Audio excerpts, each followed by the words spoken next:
Hey, it's Janae here to brighten, enlighten, and ignite your day. It's Transformation Tuesday, and I'm here with another edition of The Gist, helping you to get inspired and start your transformation.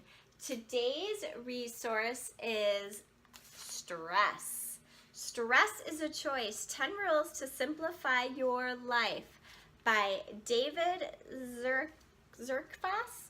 It's another book by Simple Truths that I mentioned last week.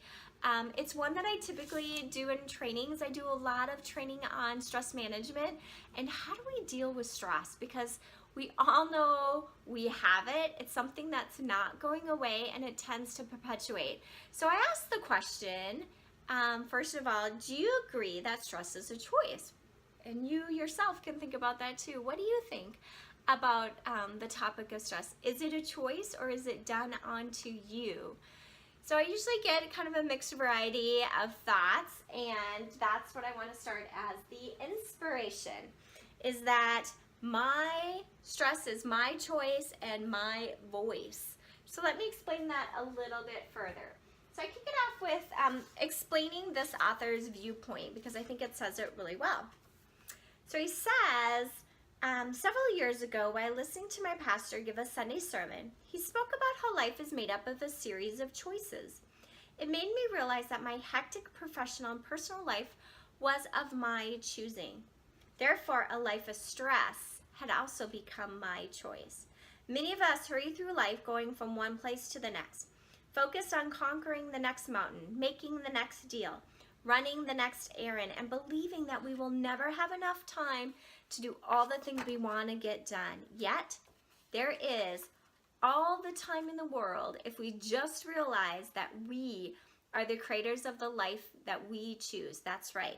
Life is a series of choices, and being free from stress is one of those choices. So we take a look at that premise and what we do with that. So the idea that I have is my choice and my voice. So how I give voice to, how I live out stress matters. And in fact, a study talks about that stress can kill for sure, right? That there's a lot of studies on it, but it's not actually the stress, it's our belief that it is stressful. So I don't know about you, but you can look at somebody's life and be like, oh my gosh, I could never do that. I'd be so stressed out living this person's life. And others can look at your life and think the same thing, right? We all have different ways of looking at it and ways we give voice to it.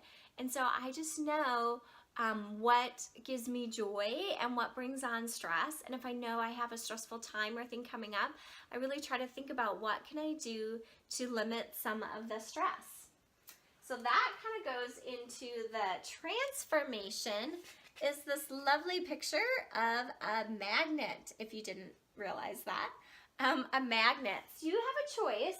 Do you want to be a stress magnet or a blessed magnet? Okay, so a stress magnet or a blessed magnet. Now, again, a great analogy and visual picture to think about this. If we want to be a stress magnet, we actually do draw stress to our lives, even though subconsciously oftentimes we don't realize it, or we might be trying to avoid stress that we are actually bringing. So this idea, instead of wanting to focus on being a blessed magnet, of knowing that this is our life of our choosing. So if it's busy and full, let's look at it that way. Let's look at all the blessings, all the things that our life is so full and abundant that we feel so grateful for.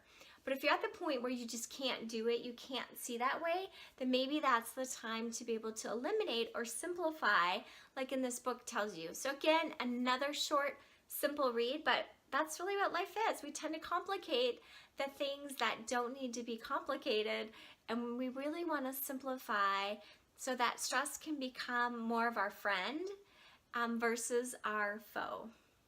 From my heart to yours, be love.